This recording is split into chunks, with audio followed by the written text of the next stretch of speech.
नमस्कार, मैं नेहा और आप देख रहे हैं उत्तर बंगाल और सिक्किम का नंबर 1 और leading news channel SK live. आपका समय, आपकी खबर। और हमारे समाचार के प्रस्तुत करता है संजीवनी फसल को सुरक्षा कवच, किसानहरूको निम्ति वरदान।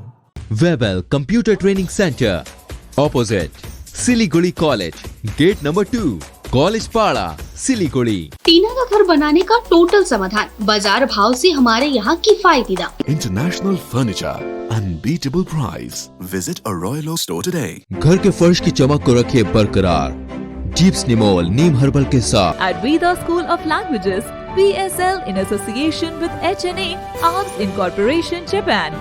बस डाउनलोड करें और होलसेल में कपड़ों की शॉपिंग करें A से Z तक। सिलीगुड़ी नगर निगम प्रशासनिक बोर्ड के चेयरमैन के तौर पर तृणमूल कांग्रेस के वरिष्ठ नेता गौतम देव की नियुक्ति की गई है। इससे पहले वो राज्य के पर्यटन मंत्री थे और इस बार डाकग्राम फूलबारी विधानसभा चुनाव से लड़ रहे थे, लेकिन वो भाजपा के शिखा चैटर्जी से हार गए। साथ ही दार्जिलिंग जिला तृणमूल कांग्रेस के अध्यक्ष रंजन सरकार आलोक चक्रवर्ती के साथ विवेक बैद को सिलीगुड़ी म्यूनिसिपल कॉर्पोरेशन का सदस्य बनाया गया है। इस पर गौतम देव का क्या कुछ कहना है, वो आप सुनिए। अर्बन डेवलपमेंट सेक्रेटरी এবং কিছুক্ষণ আগে ববি হাকিম এর সাথে কথা হলো। বিষয়টা হচ্ছে যে সামনে এই কোভিড পরিস্থিতি, এই ইলেকশন এবং ইলেকশনের পরবর্তীকালে এই কোভিড এর মোকাবিলা করা এবং একটা গ্যাপ আছে এখন কর্পোরেশনের দীর্ঘ প্রায় বছরখানেক হলো এখানে বোর্ড অফ অ্যাডমিনিস্ট্রেটর চালাচ্ছিলেন। এবার একটা ছোট বোর্ড অফ অ্যাডমিনিস্ট্রেটর তৈরি করা হয়েছে। আগামীকাল 10:30টায় আমি দায়িত্বভার বুঝে নেব। গভর্নমেন্ট থেকে আমাকে কমিউনিকেট করা হয়েছে। কালকে আমি 10:30টায় যাচ্ছি। প্রাথমিকতা থাকবে কোভিড পরিস্থিতি পর্যালোচনা। আমি কালকে একটা ছোট মিটিং করব এবং পরশুদিন একটা ফুল ফ্লেজেড মিটিং করে রাস্তায় থাকব। নাগরিকদের পাশে থাকার চেষ্টা করব। কোভিডে মানুষকে সাপোর্ট এবং তাদের ট্রিটমেন্টের ক্ষেত্রে রাজ্য সরকারের যে ব্যবস্থা সেটাকে কোঅর্ডিনেশন করা, সমন্বয় করা, এই কাজটায় গুরুত্ব দেব। এবং এই সময় শহরের এই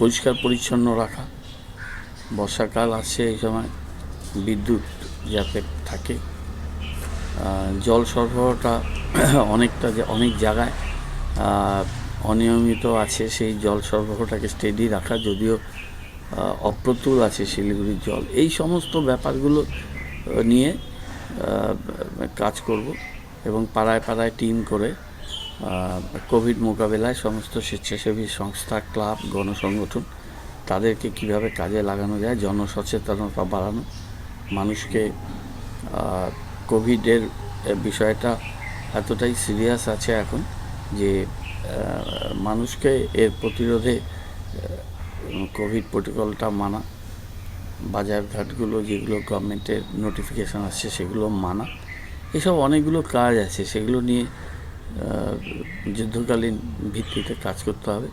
কাজটা কঠিন, কিন্তু একটা চ্যালেঞ্জ এসছে, সেটাকে মোকাবিলা করার চেষ্টা করব। इसके साथ ही पूर्व विधायक, मेयर, वार्ड काउंसिलर एवं दिग्गज माकपा नेता अशोक भट्टाचार्य का क्या कहना है, वो आप सुनिए। আমার কিছুই বলার নেই। প্রথম কথা হচ্ছে যে অন্যান্য সব ক্ষেত্রে যা সেটাই হওয়া উচিত, কিন্তু আমি তো আগেই বলেছি যে আমি ভোটে হেরে গেছি। আমি যখন ভোটে হেরে গেছি তখন আমার কোনো ইচ্ছে নেই এখানে বোর্ড অফ অ্যাডমিনিস্ট্রেটরের চেয়ারম্যান হওয়া, কিন্তু গভর্নমেন্টের অর্ডারের মধ্যে তো একটা সঙ্গতি থাকবে। আইন তো বিরোধীদের জন্য একরকম, আবার সরকারি দলের ক্ষেত্রে আরেক রকম, সেটা তো হতে পারে না। কলকাতা বা আসানসোল, চন্দননগর যেরকম হবে সেখানে এখানে তাই হওয়া উচিত, কিন্তু সেটা করেনি। তাতে আমার ব্যক্তিগতভাবে তো কিছু ব্যাপার না, কারণ আমি আগেই বলেছি যে আমি ভোটে হেরে গেছি, বিধানসভা ভোটে। আমি সেটা এই ইয়েটা আমি ইচ্ছুক নই। আজকে কাগজে একটা আমি বলেছি কালকে, কিন্তু তাই বলে তো অর্ডারটা তো আগে করবে, আগে তো আমাদের কাছে জানাবে যেরকম করতে চাই, আপনার মতটা কী।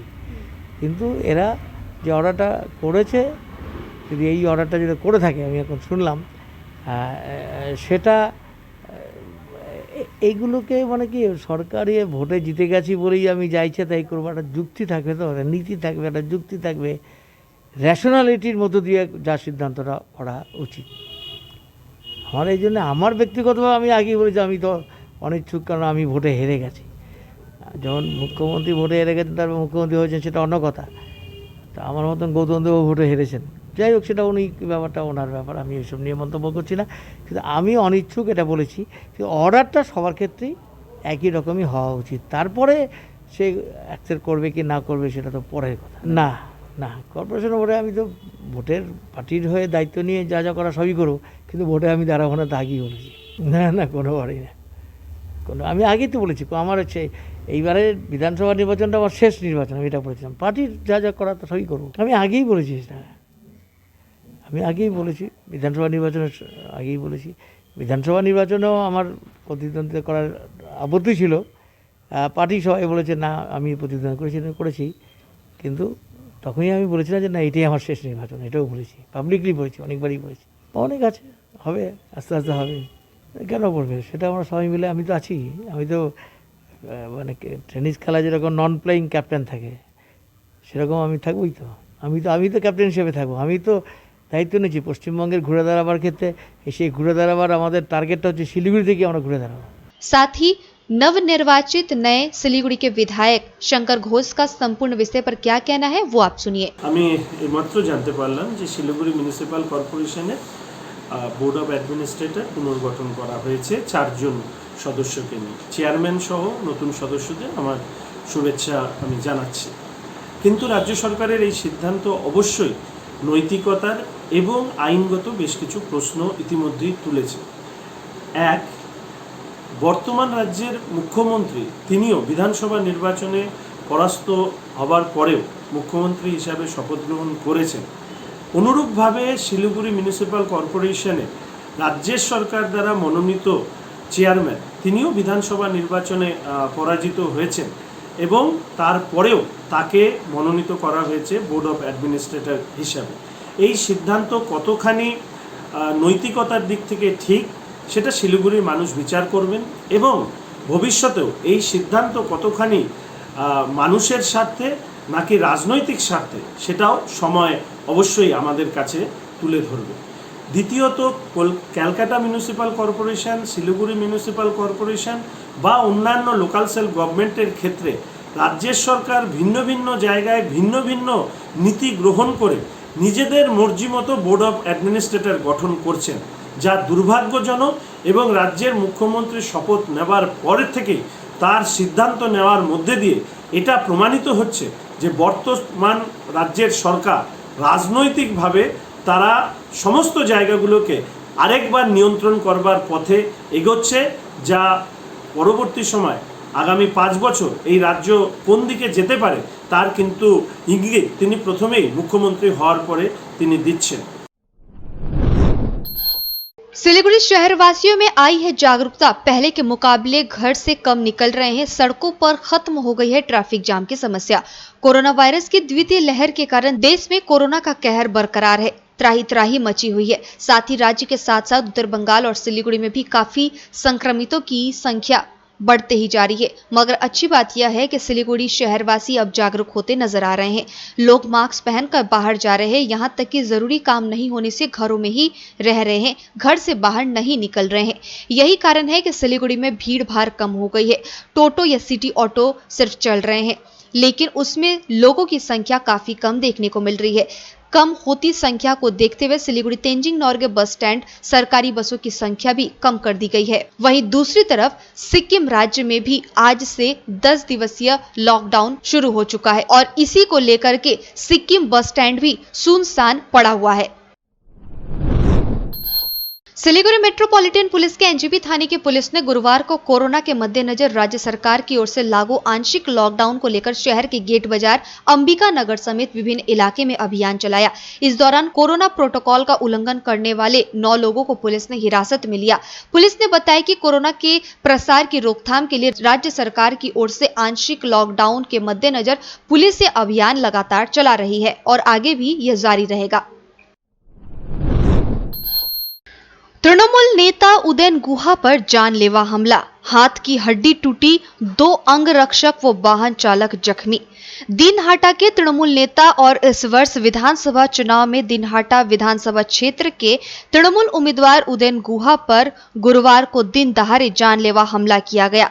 दिनहाटा शहर में हुए इस हमले में उनका हाथ टूट गया है। इसके साथ ही हमले में उनके 2 अंगरक्षक और वाहन चालक गंभीर रूप से घायल हुए हैं। घटना के पीछे भाजपा बदमाशों का हाथ होने का आरोप लगाया जा रहा है। तृणमूल नेता पर हुए जानलेवा हमला को लेकर दिनहाटा शहर और आसपास के इलाके में भारी तनाव देखने को मिल रहा है। जानकारी के अनुसार उदयन गुहा आज दोपहर के समय अपनी कार में दिनहाटा शहर के वार्ड नंबर 4 में बॉयज क्लब से सटे इलाके में गुजर रहे थे। इसी समय कुछ उपद्रवियों ने अचानक से उन पर हमला कर दिया। हमले में उनका हाथ टूट गया है। उनके 2 सुरक्षा गार्डों पर भी हमले हुए। उनके ड्राइवर को भी बुरी तरह पीटा गया है। जैसे यह खबर फैली, तृणमूल कार्यकर्ताओं और समर्थकों में हड़कंप मच गया। घटना के बाद उदयन गुहा को इलाज के लिए दिनहाटा महकमा अस्पताल ले जाया गया। उनके 2 सुरक्षा गार्ड और गाड़ी चालक को भी अस्पताल में भेजा गया। इलाज उनका चल रहा है। इधर खबर मिलते ही तृणमूल कांग्रेस नेता व राज्य के पूर्व मंत्री रविंद्रनाथ घोष अस्पताल पहुंचे। उदयन गुहा के साथ बात करते रविंद्रनाथ घोष ने उनकी शारीरिक स्थिति के बारे में पूछताछ की और डॉक्टरों के साथ उनके स्वास्थ्य के बारे में लंबी चर्चा की। बाद में रविंद्रनाथ घोष ने कहा कि जिस तरह से भाजपा के उपद्रवियों ने उदयन गुहा पर हमला किया है, वे उनकी कड़ी शब्दों में निंदा करते हैं। उन्होंने कहा कि भाजपा के गुंडे बार बार इलाके में हिंसा फैला रहे हैं। उन्होंने कहा कि मुख्यमंत्री ममता बनर्जी ने घटना के बारे में जानकारी ली है। वे उदयन गुहा की शारीरिक स्थिति के बारे में उनसे पूछताछ कर रही है। साथ ही उन्होंने कहा कि भाजपा के उपद्रवियों के हमले में उदयन गुहा के दाहिने हाथ की 2 हड्डियां टूट गई हैं। इसी के साथ ही शरीर के विभिन्न हिस्सों पर भी चोट के निशान पाए गए हैं। उन्होंने कहा कि अगर सिर पर चोट लगी होती तो बचना मुश्किल हो जाता। उन्होंने कहा कि उदयन गुहा पर हमले का उद्देश्य उनकी हत्या करना था। उन्होंने कहा कि उदयन गुहा हार्ट के मरीज हैं और इस स्थिति में उन्हें अपने टूटे हाथ की सर्जरी करनी पड़ी। पूर्व मंत्री ने कहा गुहा को कोलकाता ले जाने का विचार किया जा रहा है। फिलहाल दिनहाटा महकमा अस्पताल में उनका प्राथमिक उपचार चल रहा है। बेहतर इलाज के लिए उन्हें शुक्रवार को कोलकाता ले जाने की योजना है। रविंद्रनाथ घोष ने मांग की कि पुलिस प्रशासन इस हमले के खिलाफ उचित कार्रवाई करे। रविंद्रनाथ घोष के साथ कूच बिहार जिला तृणमूल कांग्रेस के युवा अध्यक्ष अभिजीत डी वॉमिक ने उदयन गुहा की स्थिति में जानकारी ली। घटना की कड़ी निंदा करते हुए तृणमूल कांग्रेस के कूच बिहार जिला अध्यक्ष पार्थ प्रतिम रॉय ने कहा कि विधानसभा चुनाव के नतीजे घोषित होने के बाद से भाजपा जिले में बेलगाम आतंक फैला रही है। भाजपा के उपद्रवियों ने शीतल कुची और चीलाखाना में 2 तृणमूल कार्यकर्ताओं की हत्या की है। दूसरी तरफ भाजपा के कूच बिहार जिला अध्यक्ष मालती राभा ने आरोपों को सिरे से खारिज कर दिया है। उन्होंने कहा है कि भाजपा किसी तरह की घटना में शामिल नहीं है। उन्होंने कहा तृणमूल की आंतरिक गुटबाजी का यह नतीजा है। বলারও কোনো ভাষা নেই, নিন্দা জানানোরও ভাষা নেই। একজন জনপ্রতিনিধি, গুরুত্বপূর্ণ একটা ব্যক্তিত্ব, বিজেপির হারমাত্রা তাকেও ছাড় দিচ্ছে না। যেভাবে তাকে মেরেছে, তার ডান হাতের 2টো হাড় একেবারে ভেঙেছে, কাঁধে 2টো জায়গায় ক্র্যাক আছে, শরীরের বিভিন্ন জায়গায় আরও ক্ষত আছে, দাগ আছে। সুতরাং এই যে বিজেপি একটা গুন্ডার দল, বদমাইশের দল, আমরা বারবার যেটা বলেছি মানুষকে, আজকে কিন্তু মানুষও সেটা বুঝতে পারছে যে এত বড় গুরুত্বপূর্ণ একজন রাজনৈতিক ব্যক্তিত্ব, সেও ছাড় পাচ্ছে না এই বিজেপির হারমাতদের হাত থেকে। আপনারা এটা তো জেনেছেন যে গত পরশুদিন রাতে নাটাবাড়ি বিধানসভা কেন্দ্রের অন্তর্গত চিলাখানাতে, সেখানেও তৃণমূল কংগ্রেস এক কর্মীকে নৃশংসভাবে হত্যা করেছে। হাত বেঁধে একদম তাকে বুকের মধ্যে ভোজালি দিয়ে খুঁচিয়ে খুঁচিয়ে মেরেছে, ঘাড়ে কোপ দিয়েছে, মাথায় কোপ দিয়েছে এবং তার চোখ উপড়ে দিয়েছে, নৃশংসভাবে হত্যা করেছে। তো এই যে বিজেপি যে দলটা, এটা একটা হারমাদের দল, একটা খুনির দল, একটা মার্ডারের দল। এদের বিরুদ্ধে সমস্ত মানুষকে আমি জোট বাঁধার জন্য অনুরোধ করছি। পাশাপাশি এটাও বলছি, ওনার ভাগ্য ভালো যে এই লাঠিটা বা এই আঘাতটা মাথায় হয়নি। যেভাবে হাড় ভেঙেছে, হাতে 2টো গুরুত্বপূর্ণ হাড়, এই আঘাতটা যে মাথায় পড়তো হয়তো তাকে বাঁচানো অসম্ভব হয়ে যেত। সুতরাং সেই জন্যই বলছি যে পুলিশ প্রশাসন তারাও ব্যবস্থা নিক প্রশাসন স্তরে, মাননীয় মুখ্যমন্ত্রী মমতা ব্যানার্জি তিনি ঘন ঘন খবর নিচ্ছেন আমার মাধ্যমে। আমি ডিএম সাহেবের সাথে কথা বলেছি। इटाहार में हुई एक भयावह सड़क दुर्घटना में 2 बच्चों सहित 5 लोगों की हुई दर्दनाक मौत। पूरे इलाके में फैला हुआ है मातम। उत्तर दिनाजपुर जिले के इटाहार पंप के नजदीक 34 नंबर राष्ट्रीय राजमार्ग पर हुई इस भयावह सड़क दुर्घटना में 2 बच्चों सहित 5 लोगों की दर्दनाक मौत हो गई है। प्राप्त जानकारी के अनुसार एक लॉरी चालक ने एक मोटरसाइकिल चालक और टोटो को कुचल दिया, जिससे घटनास्थल पर ही 5 लोगों की मौत हो गई है। दुर्घटना के बाद लॉरी चालक खलासी फरार है। स्थानीय लोगों ने पहले ही यहां दुर्घटना को देखा और पुलिस को सूचित किया। पुलिस ने आकर सभी को अस्पताल पहुंचाया, लेकिन डॉक्टरों ने मृत घोषित कर दिया। मृतक सभी शवों को रायगंज गवर्नमेंट मेडिकल कॉलेज अस्पताल में पोस्टमार्टम के लिए भेज दिया गया है। पुलिस से मिली जानकारी के अनुसार मृतक में 40 वर्षीय स्वपन दास, 32 वर्षीय पिंकी दास, 2 वर्षीय ईशान दास, 14 वर्षीय अनिर्बन बसाक और 15 वर्षीय पंचमी दास शामिल है। पुलिस से जानकारी के अनुसार ये सभी शादी के भाग लेने के लिए गए थे और वहां से वापस लौट रहे थे, लेकिन राष्ट्रीय राजमार्ग पर लॉरी ने सभी को कुचल दिया। इटाहार थाने की पुलिस पूरे मामले की जांच में जुटी हुई है और चालक व खलासी की तलाश की जा रही है। তখন তো বাজে 11:30টা, রোডে তো গাড়ি চলছে, আমরা তো দেখতে পাচ্ছি। বাড়ি থেকে শুনতে পেলাম আওয়াজ, এটুকুই। আর এখন শুনতে পাচ্ছি যে লোক মারা গেছে। টোটো মনে হয় টেলার গাড়ি হবে, এরকমই বড় গাড়ি। वक्त हो चला एक छोटे से ब्रेक का, मिलते हैं ब्रेक के बाद। दवाइयों से छुटकारा अल्कलाइन पानी का सहारा। पहले 100 कस्टमर को मिलेगा 20 लीटर का जार, कोविड पैकिंग के साथ मात्र 125 रुपए प्रति जार, वह भी 2 साल तक। ऑफर के बाद वाले कस्टमर को मिलेगा 200 रुपए प्रति जार।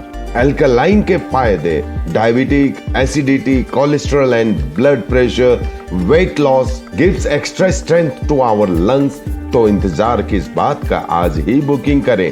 Toll free number 180057298851। अब वक्त आ गया है अपने सपनों को एक नई पहचान देने का। वेबल कंप्यूटर ट्रेनिंग सेंटर आपके लिए लेके आए हैं डिप्लोमा एंड कोर्सेज जैसे English speaking course, software application, financial accounting, Tally, Java, HTML, DTP, C++, Python जैसे बहुत से कोर्सेज एंड डिप्लोमा। और आपको मिलेगा hologram sealed certificate government of West Bengal undertaking, जो आपके हर सपने को देगा एक नई उड़ान। Webel computer training centre, opposite Siliguri college, gate number 2, college Para, Siliguri. घर के फर्श की चमक को रखिए बरकरार जीप्स निमोल नीम हर्बल के साथ, क्योंकि निमोल हर्बल नीम घर को साफ ही नहीं रखता बल्कि 99.9% जर्म्स और बैक्टीरिया का जड़ से सफाया भी करता है। घर को स्वच्छ बनाइए, आप भी अपनाइए जीप्स निमोल।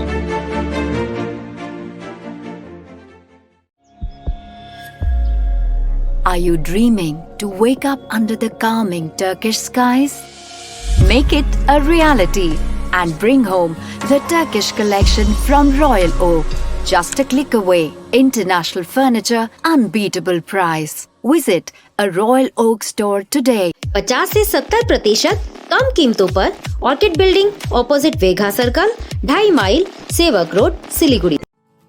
जैविक राज्य सिक्किमको अनुपम उपहार सञ्जीवनी, विश्वकै पहिलो कीटनाशक औषधि जसको एकै स्प्रेले भ्याक्सिन सरह काम गर्छ र फसलमा लाग्ने विभिन्न भाइरस, ब्याक्टेरिया र फंगसबाट हुने समस्त रोगहरू साथै पातको रस चुस्ने किराहरू समेत नियन्त्रण गर्छ, जो रासायनिक कीटनाशक भन्दा अझै किफायती र प्रभावकारी छ।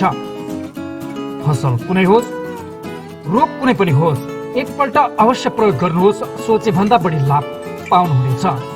सञ्जीवनी फसलको सुरक्षा कवच, किसानहरूको निम्ति वरदान। Looking for an opportunity to work in Japan? We have exciting employment opportunities, especially in industries like nursing, caregiver, manufacturing and construction.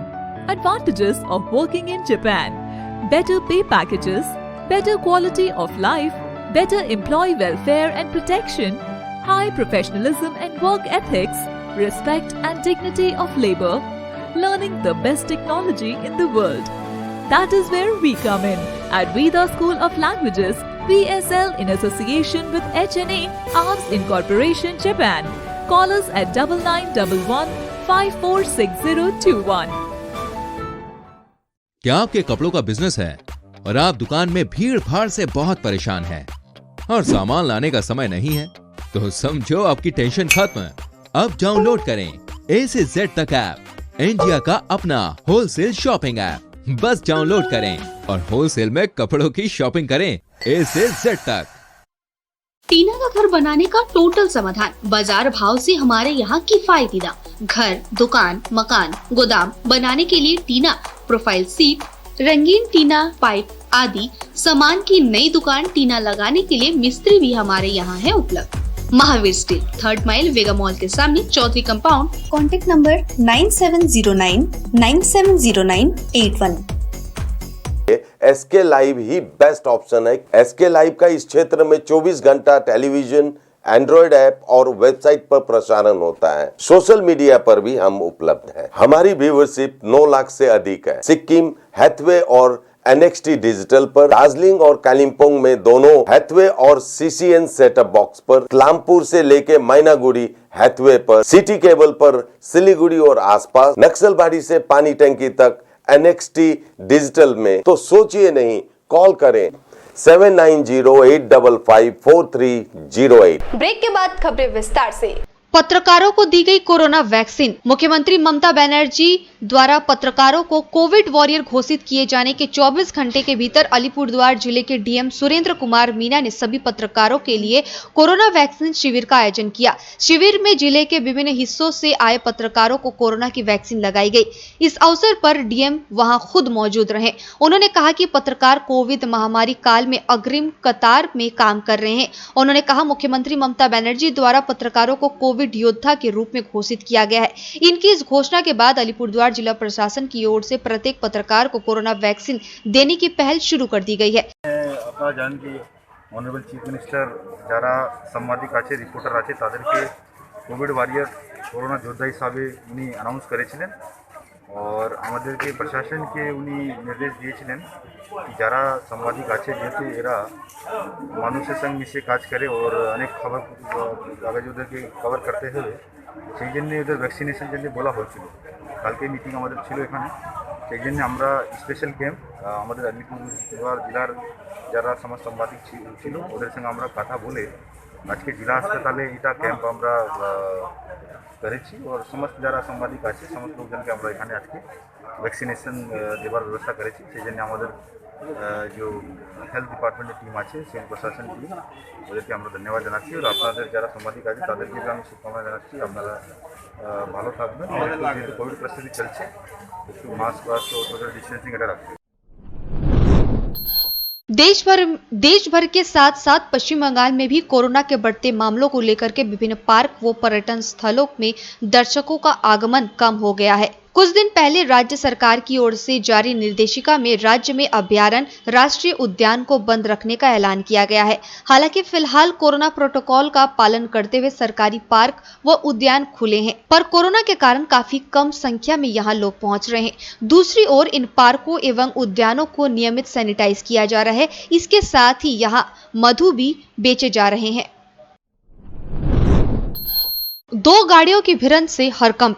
NGP थाना अंतर्गत फूलबारी बटालियन मोड़ में गुरुवार दोपहर एक शक्तिमान एवं एक अन्य वाहन में हुई टक्कर को लेकर पूरे इलाके में हड़कंप मच गया। प्रत्यक्षदर्शियों के अनुसार सिलीगुड़ी से जा रही एक वाहन का आज दोपहर बटालियन मोड़ में शक्तिमान से भिड़ंत हो गई। हादसे में सिलीगुड़ी से जा रहे वाहन का सामने पूरा हिस्सा चकनाचूर हो गया। स्थानीय लोगों ने चालक को किसी तरह वाहन से बाहर निकाला। एनजीपी थाने की पुलिस मौके पर पहुंचकर हालात को काबू किया।